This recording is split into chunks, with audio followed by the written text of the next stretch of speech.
All right, welcome everyone. This is the Friends Podcast. Thank you for tuning in. We got a special Mm-hmm. guest. You want to go ahead and introduce yourself? What's going on, y'all? It's Kura. SossHouse shit going on. Hell yeah, he's a dope ass rapper. Just released his project. Um, what's the name of the project and some of the songs that you check out? The name of the project is Born Seditionary. Out of the whole tape, track one is my favorite. Um, but I'd say either like track one, which is Arriving, or track three, which is Donations, and then maybe Saving Grace too. Those are like my top three. I want to hear a little bit more about the title. So you said Born Seditionary. Tell me a little bit more about what that means. Yeah, so like I'm gonna give you like a whole little backstory and everything. So like when before I dropped the album, um I had asked like the label and shit. I was like, "Is it cool if I do like a release party? Like I'm gonna set it up by myself and everything." They were like, "Yeah." So we decided to make these magazines, and in the magazines, I go really in depth about the title and everything too. So I'll give you like kind of like a faster rundown of it. Um, when I was a kid, I used to play Guitar Hero a lot. Like that was like one of my favorite games. Like I remember being like 5, 6 years old in the basement of my dad's house playing Guitar Hero with my big brother. And I kept playing that game, and eventually when Guitar Hero 3 came out, they had that bonus DVD of Mm-hmm. them like interviewing the Sex Pistols. And like I fell in love with that like whole documentary thing. And I like started getting influenced by like punk rock music and everything from then on. And looking more into it and stuff, like I'm also into fashion too. So I knew about Vivian Westwood, and Vivian Westwood and the Sex Pistols like worked super close together in the 70s. And Vivian Westwood had a brand called Seditionaries, Oh. and it's a play off of the word sedition, which basically means to just like be against the system and be like your own person and just say like fuck authority, like fuck anything. So I thought that shit was so hard and it resonated with me. So I was like Born Seditionary is a hard ass title because it's like I feel like that shit was meant for me. You know what I mean? I love that, and it makes sense because the cover is a throwback to the Clash, right? Mhm. Directed by Mhm. Colin. Mm-hmm. I've been like, it wasn't until recent years, like probably 5 years ago, that I started listening to like The Clash or like Joy Division and stuff like that. But my dad always played that shit around me in the car, and I guess that's what like my infatuation was with it. Like recently, like it's nostalgic for me. But then like the Sex Pistols and shit like that is like that's been my shit for a long ass time. So that's where like that's why I even got this tattoo too. And it's interesting. I feel like the 90s right now are really popular, like the Hmm. 2000s aesthetic, but like that's one aesthetic, like the 70s, like early 80s punk aesthetic, that I feel like it never goes out of style, but sometimes people forget like how dope that entire era was in terms of like the music, the fashion, the political movement, like you mentioned with Vivian Westwood, like the connection between like music and fashion. Hmm. No, that I agree fully, and like as much as people do like recall it and they're like, yeah, like this was a dope ass time. No one really celebrates it as much as they should, For and sure. like me also growing up listening to hip hop and everything and having like both of those influences, it was like why don't I like not even music wise, like why don't I combine both parts of these different cultures into like what I appreciate and like celebrate both sides. You know what I mean? Because no, like not many people are doing that yet. A lot of rappers now are like they're doing more like of a metal, like goth aesthetic and stuff like that. And I love that shit. Don't get me wrong, but it's like now we need to start stepping the game up. So that's why I'm like, fuck it. Like I'm on my punk shit. I'm not on like no other shit now. You know what I mean? For sure, for sure. So you mentioned Sex Pistols already. We talked a little bit about the Clash. Like, who else would you say are like some of your musical influences? So yeah, like those bands I named, and when growing up, I used to listen to a lot of Dead Mouse. Like that was my shit. My dad had put me onto that. My dad also had me listening to like Aphex Twin every once in a while.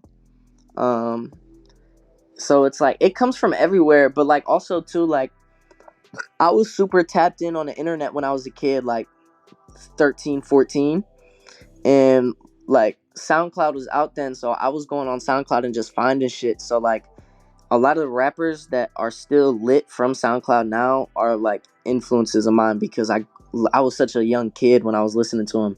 Like I really love Young Lean. He's crazy. Um I love Blade. He's so hard. Um what else? I love Uzi, obviously. He's crazy. Um and then also too Wasn't like it Triple X, Tentacion, and like Juice World and stuff like the SoundCloud era?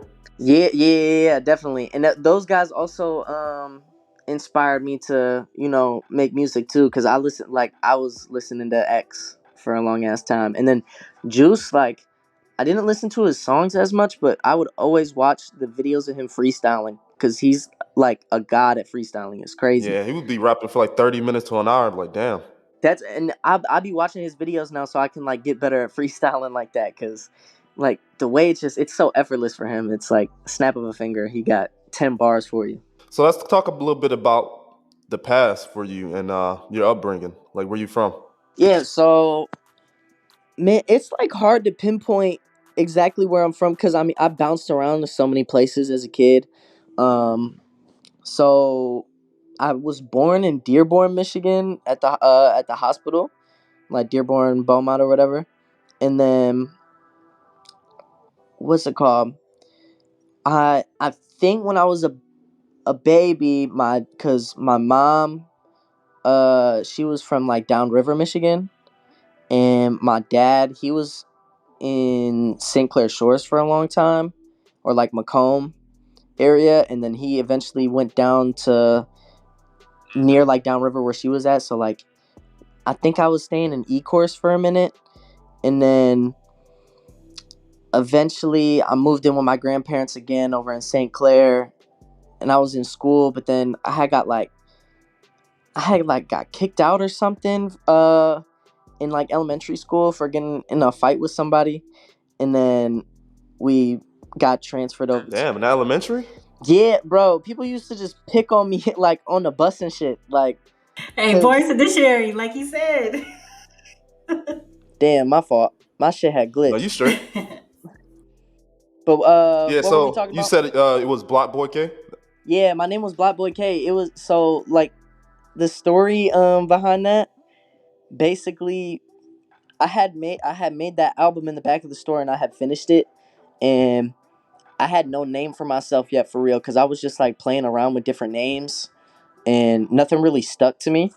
And so I asked my bro and I was like, "Yo, what should we name like myself and what should we call the mixtape?" And he was like, "Uh, you should just go by Block Boy K." And the funny thing about it, like a lot of people around that time thought I was like faking being in Block Boy JB's like group. And when we came up with the name, he hadn't even blown up yet. Like that shoot song that he had, it hadn't even like got lit yet. So it was on some shit like I was like, damn, now we both got the same name. Now it looks weird. And then I was like, whatever. And but then eventually I had changed my name because Pierre had texted me and was like, bro, you should change your name, bro, because everyone keep asking me if you would Block Boy JB, and I'm like, all right, bro, you right. I should change my shit. So when did that connection happen with Pierre? Bro, it was some random shit like sophomore year of high school.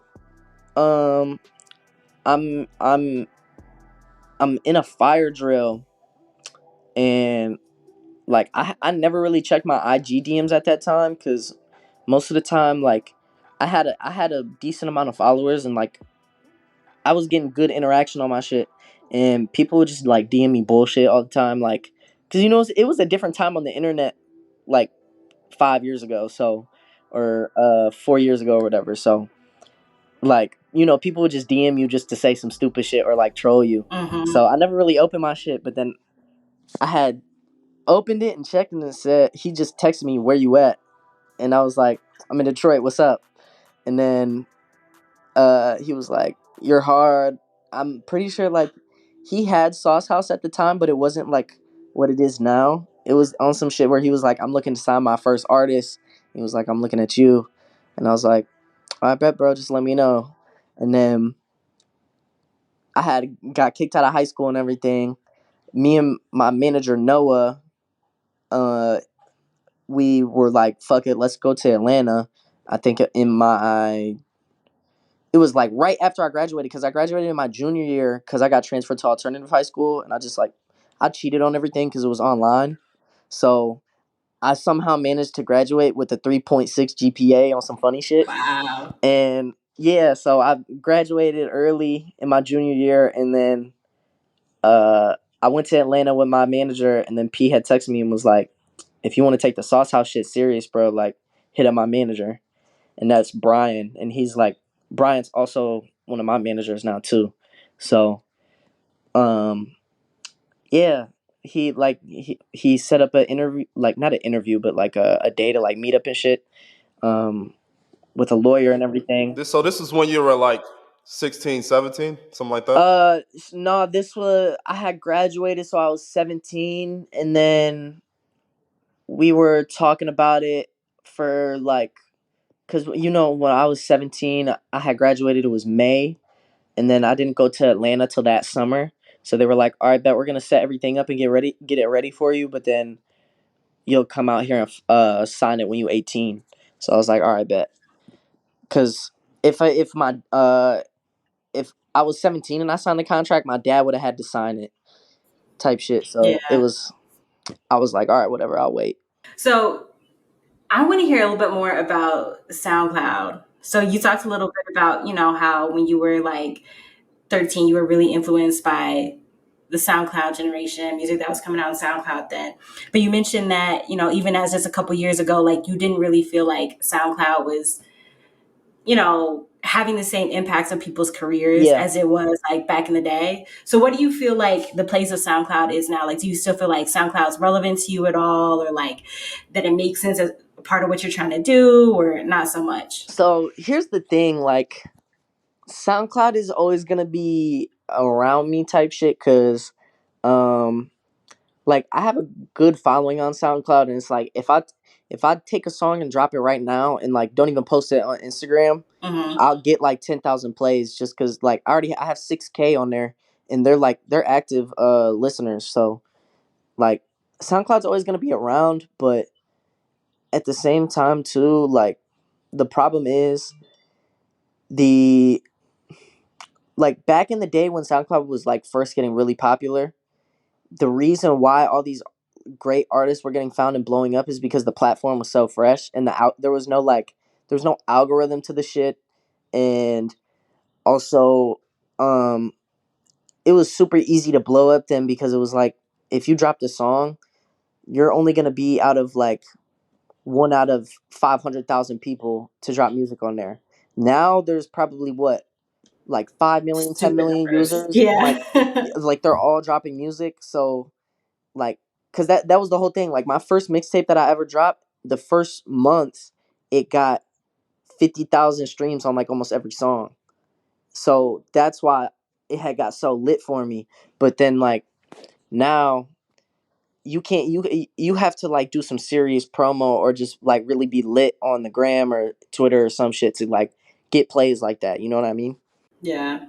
And also, I feel like too with SoundCloud, like the thing was, I feel like it had a chance for like people to like get their music out when their music didn't sound like what was considered mainstream. Yeah. Versus now, I feel like, I don't know, the style of music that was really going crazy on SoundCloud is everywhere now. You don't have to go to SoundCloud just for that, or for somebody who's doing something super creative.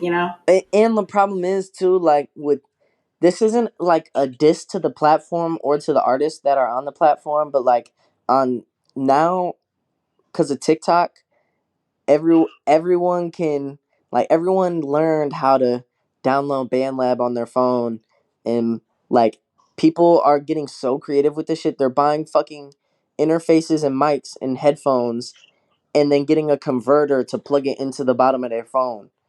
Yeah. And it's like like bro, like there's kids doing that and then doing it with the Apple headphones. So now it's like, bro, you got all these like 13, 14-year-old kids who are dropping music now too.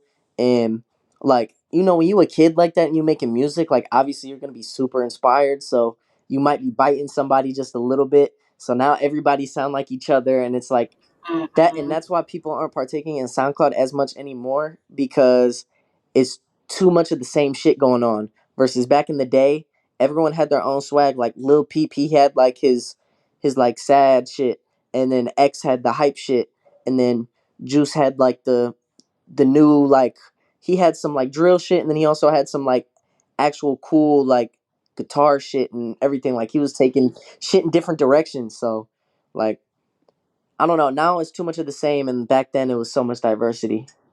So I think that's interesting, like what you said just now about like accessibility to actually make music. Because clearly you started, when you were 9 making beats, where you actually had to, do more like hand to hand contact, and things were a little bit more like physical, even though you had the knowledge of the internet.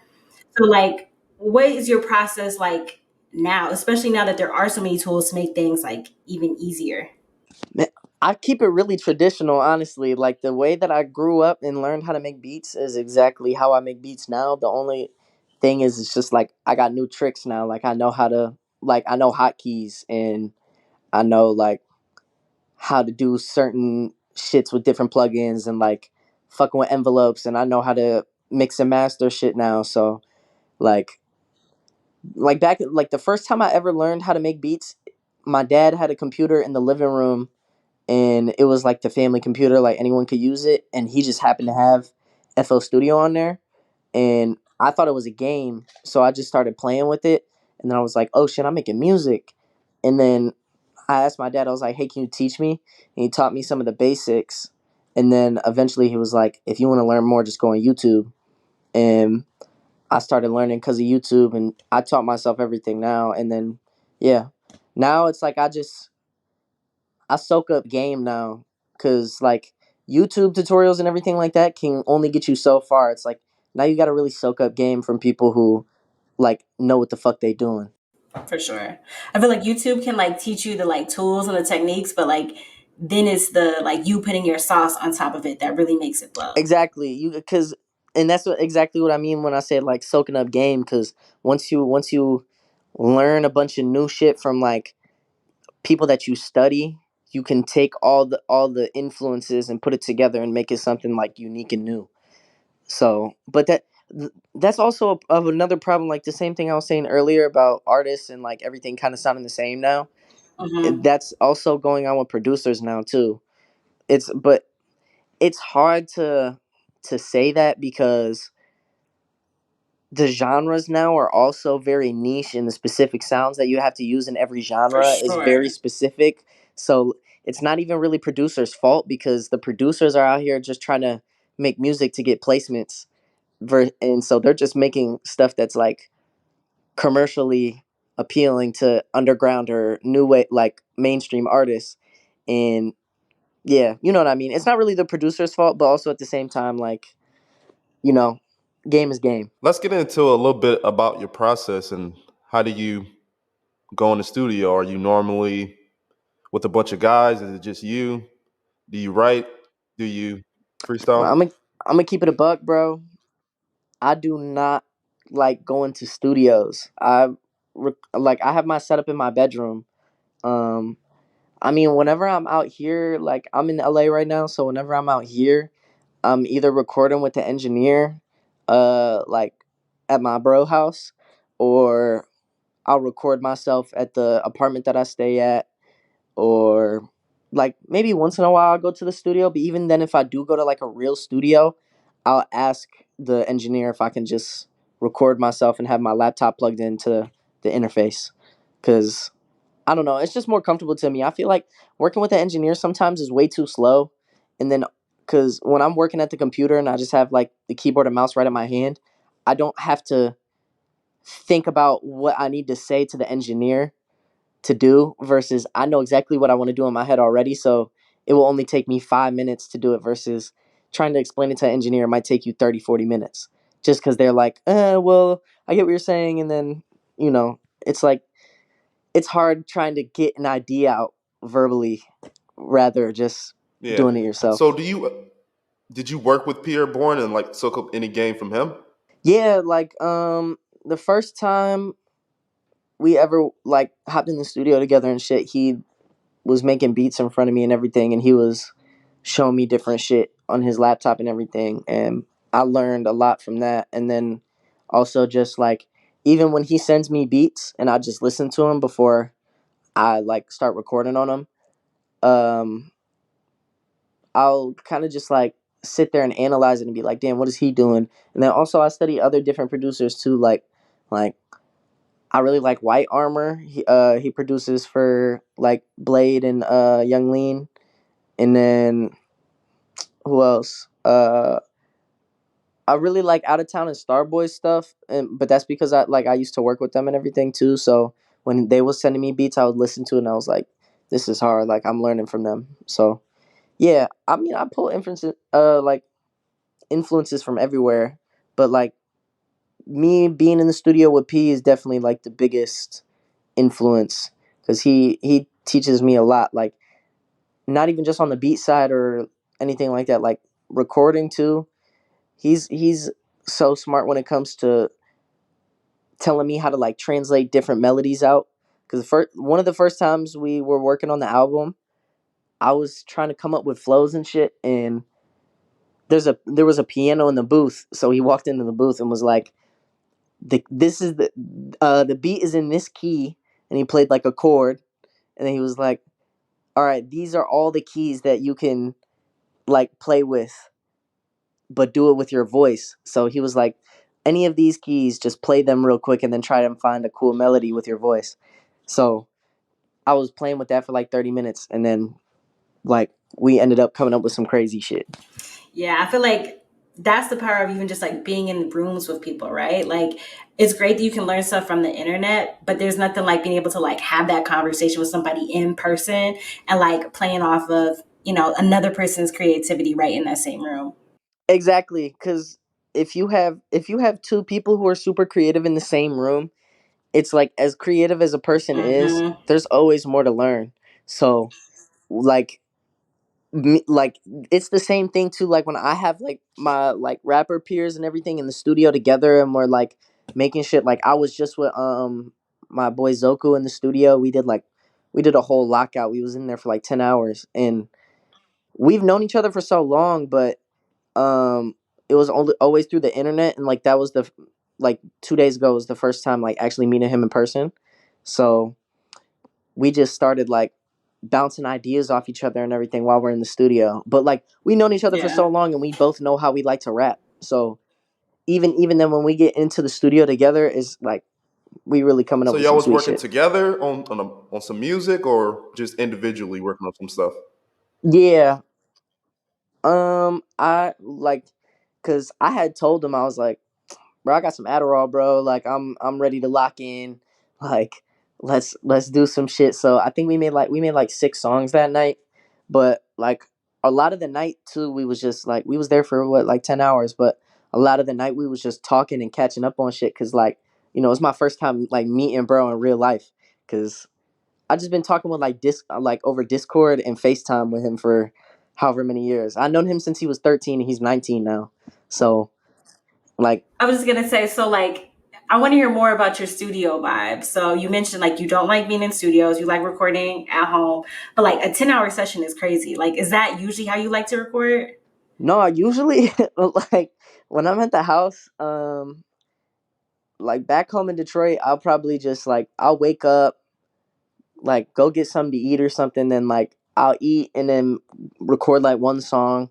I'll take a nap and then wake up again, record another song, take another nap, and then like wake up again probably around like midnight. I'll tell everybody to hop on Discord. And I'll be like, "Yo, hop in, I'm about to record," and I'll stream my shit, and like it'll just be me and all my friends like making music together, vibing on some shit. That's what's up.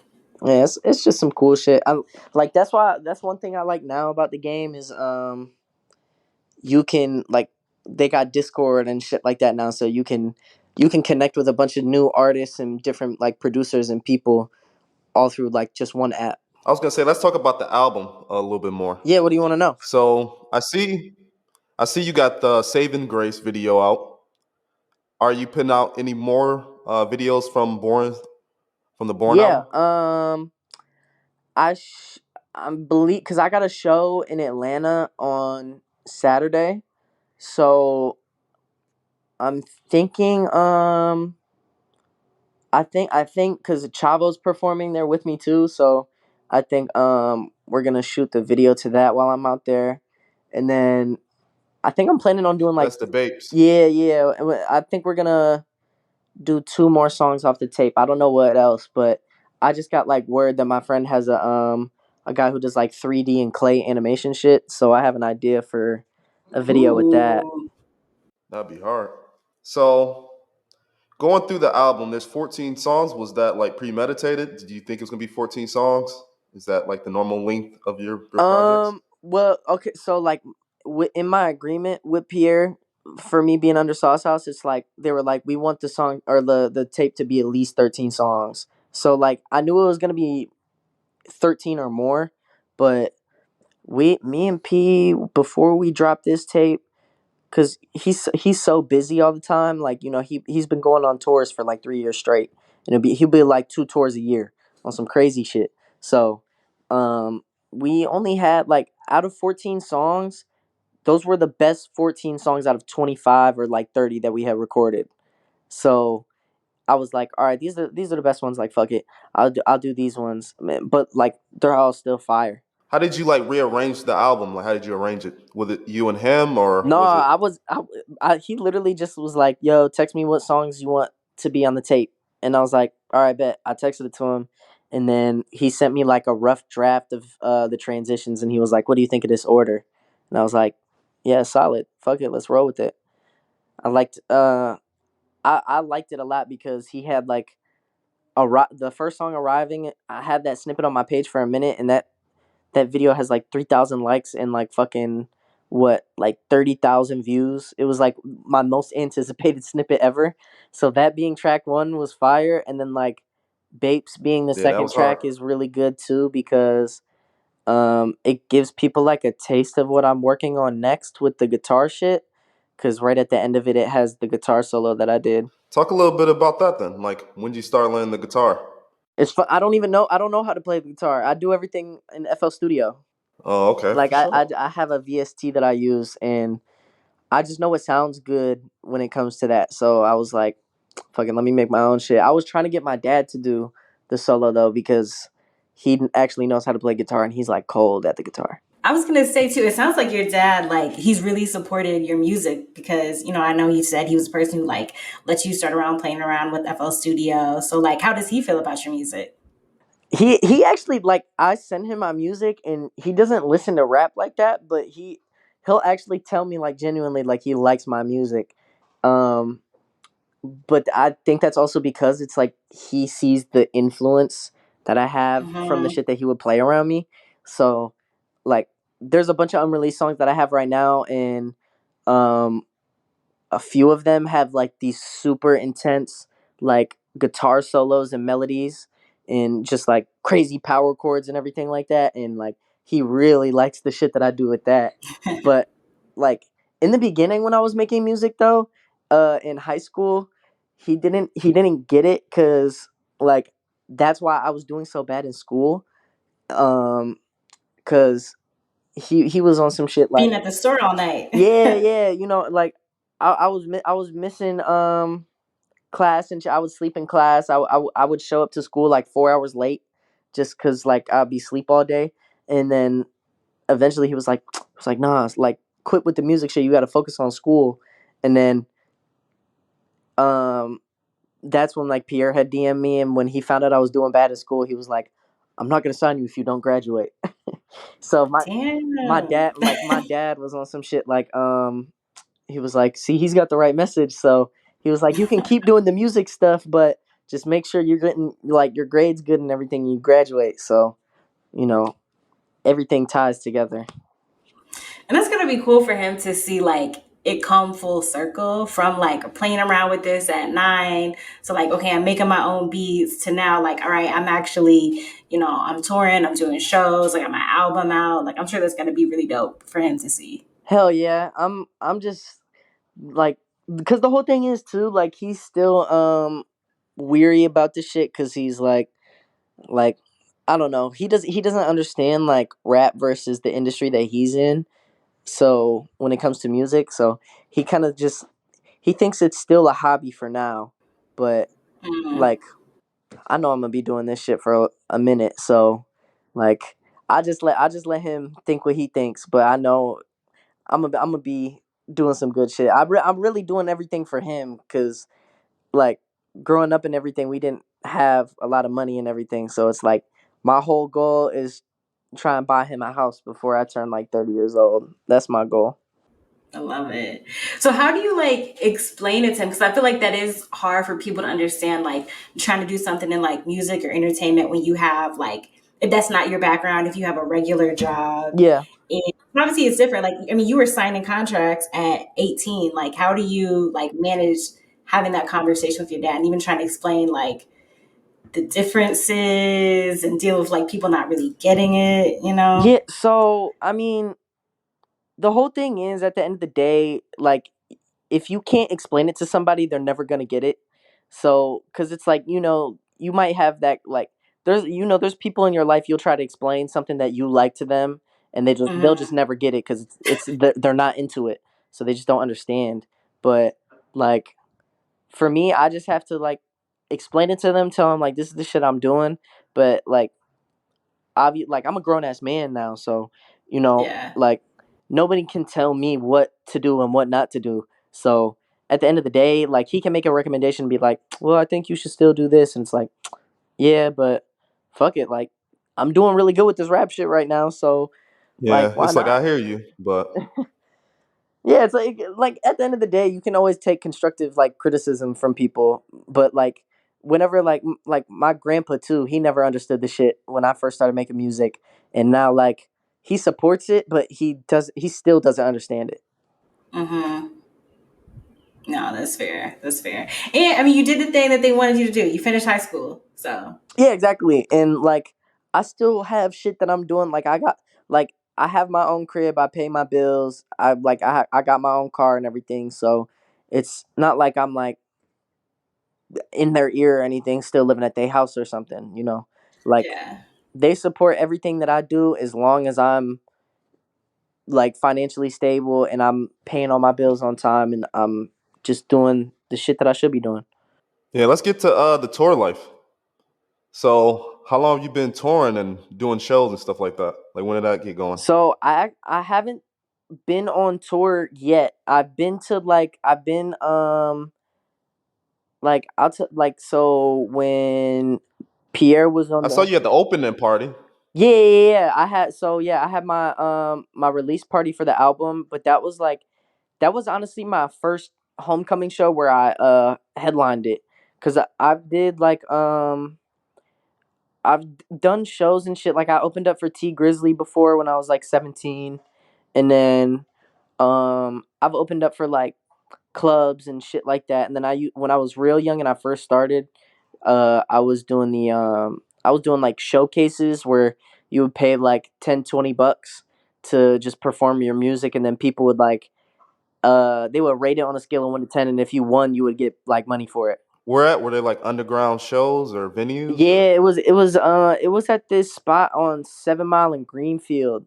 And it was a store that also was a weed shop, and it had a studio in it, and Oh. they would like clear out the whole store, and they put a stage in there and everything like that. And so it was small shows. It would probably not be more than like 100 people in there, but it was so funny because I'd be like the only white kid in there, and just like walking in there, that everyone was looking at me like, what the fuck is this kid about to do? And then the first time I actually did some shit, they was like, okay, yeah, he's hard. But that was my first time really doing shows. But then, yeah, I did the release Yeah, party. what's that feeling versus the release party? Like Man, well, everybody so there mainly for you. yeah, like when I was a kid and I was doing those like little like pop-up show things, it was almost on some like those were the moments to me where it was like I had to prove myself as like Hmm. being a name in the city. So that was like, it was almost like I was like, I wouldn't say it was like a fight, because obviously, like, my image is weird for the area that I'm in, like, because being in Detroit, everyone Mhm. raps like they do like the Flint shit, or like everyone Yeah. raps like, everyone wants to be like Babyface Ray or V's. So Mhm. um when people started hearing my music, they were like, what the fuck? But then, like, now a lot of people in my city get it. So you know when I did the release party, I was really nervous, because I was like, how many people are really about to come to this show? Because, like, at the end of the day, I do have, like, I have a small following on Instagram, but like half of my following on Instagram is in LA, and then like another part of it is in New York. So I was like, out of No 13,000 Atlanta people that people? follow me, like, who's gonna actually come to the show? What did you say? I said no Atlanta people? No, I I feel like do your got, style's similar. I do got a lot of people from Atlanta too, but it's like, the main three are Detroit, LA, and New York. But like, I know Atlanta too. I do got a good fan base out there, because I got people having me go out there for shows and shit now. So um That's hard. yeah, like, I was just worried though. Like, I was like, out of 13,000 people, who are all gonna come to like my release party? And then when I seen, it was like, I sold all the tickets for $1, because I wanted to make it free, like, as just like an event, to like, not even just for people who are fans of my music, but also people who just wanted to have something to do in the area. Because, Yeah. like, Just walk in and check it out. yeah, because it's not that many like underground shows and anything in Detroit now anymore. Like, Mhm. now, like, all the people who were doing the underground shit, they're all like mainstream now. So um I was like, man, fuck it, like, we'll do a show, and I'll try to make it either free or as affordable as possible, just so, like, have something to show off for the city, you know what I mean? I was just gonna say, since you touched on like, okay, I have fans in like different cities. I got a big fan base in LA, in New York. We talked a little bit about Discord and being a way to like connect to other people, Hmm. um, who aren't in the same place. Like, how does that feel, like having your music kind of ring off in different cities, and like, but also being based in like the Midwest, where the style is like very different than the style that you're creating? Like, do you feel the pressure to move? Do you feel the pressure to like go somewhere else? See, and that's the whole crazy thing. Like, the label was just telling me, like, they want me to move out here to LA, and, like, as much as I want to, it's also at the same time like, I'll either want to be where my friends are at, or where like my family is at, cuz like, care too much about family, and then like, also too, like, I have a lot of friends back home that make music, so it's still nice to be able to connect with them and everything, and be there in person, and Yeah. just be doing shit. But I mean, also, I have friends out here too, so you know, right now I'm kind of bouncing in between. It does feel like there is a little pressure, but also at the same time, it's like, I'm still only 20 years old, and I have a lot of career ahead of me. So it's like, I could make that move in, who knows, 6 months, a year, 2 years. Like, it all just depends. I feel like it's about timing. Like, once I'm ready to go to LA, like, I'll know. Yeah. And I feel like too, like one of the dope things about being in Detroit is it's not as saturated of a market. Like, you have people who you can connect with, who are going to support you in what you do, and like other, rappers or producers that you can work with, but it's not like crazy competition like it would be in like a LA. No, yeah, I agree, and that's another, well, cause, and see, and the thing with that too, it's a double edged sword, cause Detroit is kind of a hater ass city too, like, cause True. Hell yeah. if you look at like, rappers when they was first coming up, like, bro, back in the day, like, Babytron, like, used to get shitted on, because they were Yep. like, is this kid Mexican? And then they were just flaming him and shit, and like, because he was doing those 80s sample Detroit beats too, with the super fast drums, Hmm. and not a lot of people had like understood it yet. And now look at him, bro, like, he's so famous. So you know it's like, Out of here.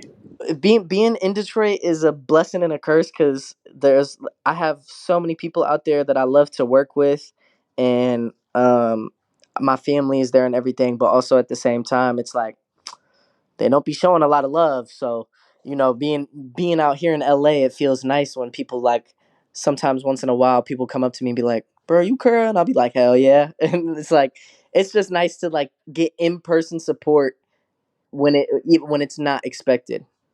You know what I mean? Yeah. Have you thought about doing like an opening release party in LA or like California then? Yeah, we're working on it. I think we're gonna see if we can do it like next month or the month after. Um, but also at the same time too, I'm working on the next project right now. I don't know exactly when it's gonna drop, but it's gonna be really soon. So you know, Or you're releasing that often now?